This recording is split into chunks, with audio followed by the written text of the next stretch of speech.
the family tree that I've made. I just want to show you how to put your family tree together. This is my family tree. Everything on here is magnetic. These blocks have all been printed onto paper and stuck onto magnetic sheeting. So I have got a demonstration on how to print, how to get everybody into little blocks like this, which I've shown you how to do on the computer. And then I took mine off to Jetline and they printed it onto A4 paper for me, just onto a plain adhesive paper. So I'm going to show you how to then put that onto your magnetic sheeting and cut it out so that you've got everything that you need to put on your family tree. So this adhesive can be quite difficult to get off if you take it off individually, but if you want to take it off on the whole A4, it is a bit risky. I would suggest you maybe cut out the blocks and then place them onto the magnetic sheeting. But if you don't want to take too long, then you can actually just use a ruler. You put your paper down and just use the ruler to get it to go straight across the magnetic sheeting as you're peeling it off, like this.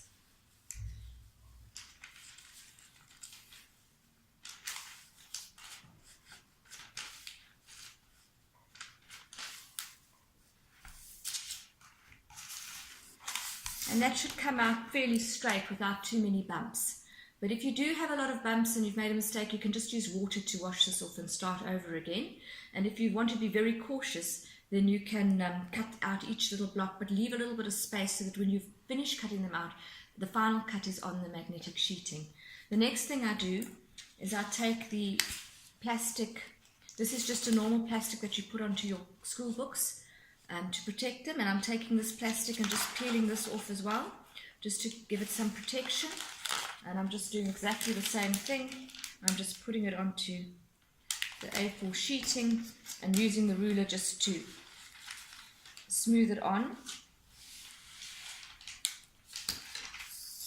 like that. And now you have a protected photograph. You can just get rid of any bubbles that you've got by pushing your ruler along the plastic. As I said, if you want to be a little bit more cautious, then it's better to do them one at a time. But this should work fine and it doesn't take too long. And then it's just a matter of cutting your blocks out.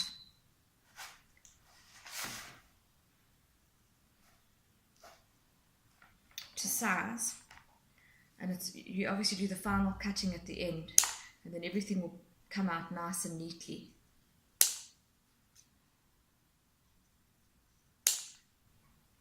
Okay, and so I've done mine already. Here's the one with my sister on it. And I've just cut out all those blocks. Just remember, when you do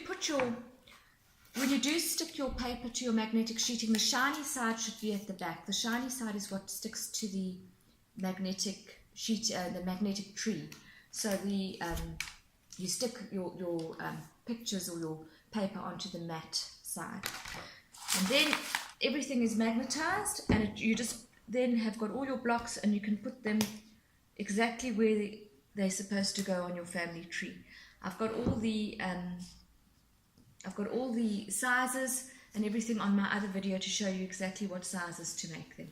So that's how you do your family tree. You'll have everything on magnetic blocks. You can start in the roots with your ancestors, and you can go up the trunk and just place the family in order of however you wish to.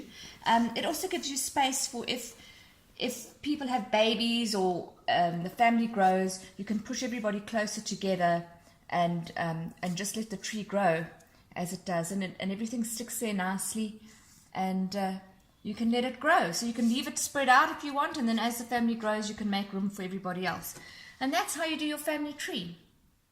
Okay, so then you have your family tree ready to hang on the wall. But if you wanted to add some spunk, or some creativity, you could add a bench. Jemina hand makes these benches, and it's a little wooden bench. It has reflection written on it, or you can get one that doesn't have reflection written on it. And it comes with a magnet.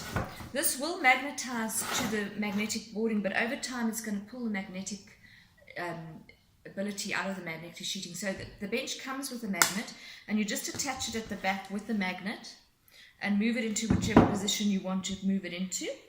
And then you can have your little bench, and if you want, you can buy some stuff from the African Bush collection. I've got a little hoopoo which I've put there, and he can just stand over there. But we've got other things. If you want a little meerkat, perhaps you could put a little meerkat on the side, or just something to add a little bit of extra creativity to your tree. And then there we go. That's the family tree if you want to add something extra.